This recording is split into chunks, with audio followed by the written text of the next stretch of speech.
નમસ્કાર મિત્રો, ગુજરાતમાં અત્યારે ભારેથી અતિભારે વરસાદ પડી રહ્યો છે।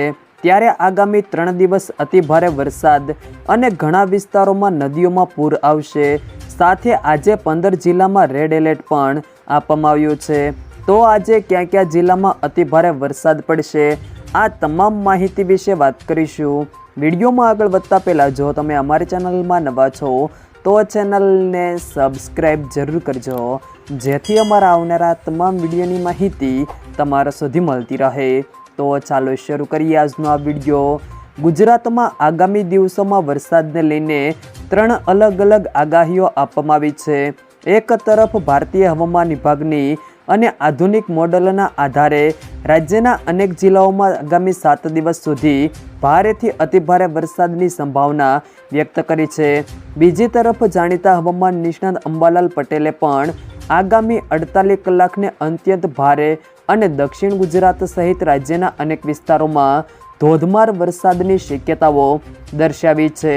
ભારતીય હવામાન વિભાગના જણાવ્યા મુજબ ચક્રીય monsoon trough, low pressure system અને ભેજયુક્ત પવનના પ્રભાવને કારણે ગુજરાતમાં વરસાદી માહોલ યથાવત રહેવાની પણ શક્યતાઓ છે। ખાસ કરીને દક્ષિણ ગુજરાત, મધ્ય ગુજરાત અને પૂર્વ પટ્ટીના જિલ્લાઓમાં ભારેથી અતિભારે વરસાદની સંભાવના વ્યક્ત કરવામાં આવી છે। આવી પરિસ્થિતિને ધ્યાનમાં રાખીને અનેક જિલ્લાઓ માટે રેડ અને ઓરેન્જ એલર્ટ પણ આપવામાં આવ્યું છે અને સ્થાનિક વહીવટી તંત્રને પણ સતર્ક રહેવા સૂચના આપવામાં આવી છે। સાથે હવામાન નિષ્ણાત અંબાલાલ પટેલના જણાવ્યા અનુસાર આગામી 48 કલાક રાજ્ય માટે સૌથી નિર્ણાયક બની શકે છે। તેમના કહેવા પ્રમાણે દક્ષિણ ગુજરાત, ડાંગ, નવસારી, વલસાડ, સુરત, તાપી સહિતના વિસ્તારોમાં ભારે વરસાદ પડી શકે છે। સાથે જ મધ્ય ગુજરાત અને ઉત્તર ગુજરાતના કેટલાક જિલ્લાઓમાં પણ સારા વરસાદની શક્યતાઓ છે। નદી નાળા છલકાવા, નીચાણવાળા વિસ્તારોમાં પાણી ભરાવા અને કેટલાક સ્થળોએ જનજીવન પણ પ્રભાવિત થવાની પણ શક્યતાઓ તેમણે દર્શાવી છે। પૂર્વ મધ્ય વિદર્ભમાં સક્રિય થયેલું ડિપ્રેશન ગુજરાત તરફ આગળ વધી રહ્યું છે, જેની અસર રાજ્યના હવામાનમાં જોવા મળી રહી છે, જેના પગલે ગઈકાલે અનેક વિસ્તારોમાં ભારેથી અતિભારે વરસાદ વરસ્યો હતો। આજે પણ અમદાવાદ, રાજકોટ સહિતના જિલ્લાઓમાં અને કચ્છ, ગાંધીનગર સહિતના જિલ્લાઓમાં અતિભારે વરસાદ વરસી શકે છે। હવામાન વિભાગ અનુસાર આજે સુરેન્દ્રનગર, રાજકોટ, બોટાદ, ભાવનગર, આણંદ અને અમદાવાદમાં અત્યંત ભારે વરસાદ થવાની પણ શક્યતાઓ છે। કચ્છ, વાવ-થરાદ, બનાસકાંઠા, પાટણ, મહેસાણા, સાબરકાંઠા, ગાંધીનગર, અરવલ્લી, અમરેલી, ભરૂચ, મોરબી જિલ્લામાં અતિભારે, જ્યારે જામનગર, દેવભૂમિ દ્વારકા, પોરબંદર, જૂનાગઢ, ગીર સોમનાથ, ખેડા, મહીસાગર, પંચમહાલ, દાહોદ, વડોદરા, સુરત, નવસારી, વલસાડ જિલ્લામાં ભારે વરસાદ થઈ શકે છે। છોટાઉદેપુર, નર્મદા, તાપી, ડાંગ જિલ્લામાં હળવોથી મધ્યમ વરસાદની પણ શક્યતાઓ છે।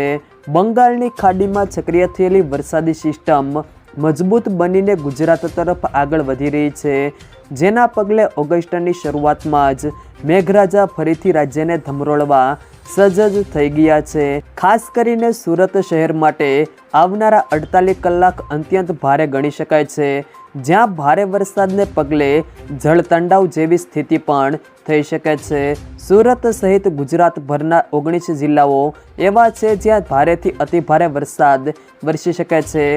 આગામી 48 કલાક એટલે કે 2 ઓગસ્ટ સુધી ગુજરાતમાં વરસાદની તીવ્રતામાં ધરખમ વધારો થવાની પણ સંભાવના છે। ખાસ કરીને સુરત જિલ્લા માટે સુપર રેડ એલર્ટ પણ જાહેર કરવામાં આવ્યું છે, જ્યાં પરિસ્થિતિ વધારે વિકટ પણ બની શકે છે।